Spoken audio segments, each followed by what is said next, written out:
আপনি কি জানেন কী বা ঘটেছিল রাস পূর্ণিমার রাতে? কার্তিক মাসের পূর্ণিমা তিথিতে আকাশে চাঁদ যেমন পূর্ণ হয়ে ওঠে, ঠিক তেমনই কৃষ্ণপ্রেমে মেতে ওঠে সমগ্র বৃন্দাবন। শ্রীকৃষ্ণ গোপিনীদের প্রতিজ্ঞা দিয়েছিলেন, পূর্ণিমার রাতে আমি তোমাদের সঙ্গে রাসলীলা করব।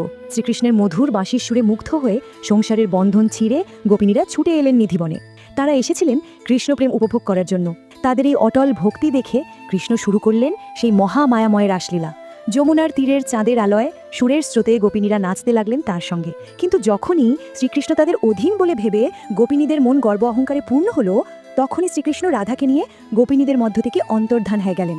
সেই মুহূর্তে তারা বুঝলেন, ভগবানকে নিজের সম্পত্তি ভাবা নয়, তাকে পাওয়া যায় কেবল নিষ্কাম ভক্তি ও আত্মসমর্পণের মাধ্যমে। তখন গোপিনীবৃন্দ একাগ্রচিত্তে শ্রীকৃষ্ণের স্তুতি করতে শুরু করেন। অবশেষে শ্রীকৃষ্ণ তাদের ভক্তিতে তুষ্ট হয়ে ফিরে এলেন, আর যতজন গোপিনী ততজন কৃষ্ণরূপে প্রকাশিত হলেন। তার প্রতিশ্রুতি পূর্ণ হল। এই জন্যই প্রতি বছর পালিত হয়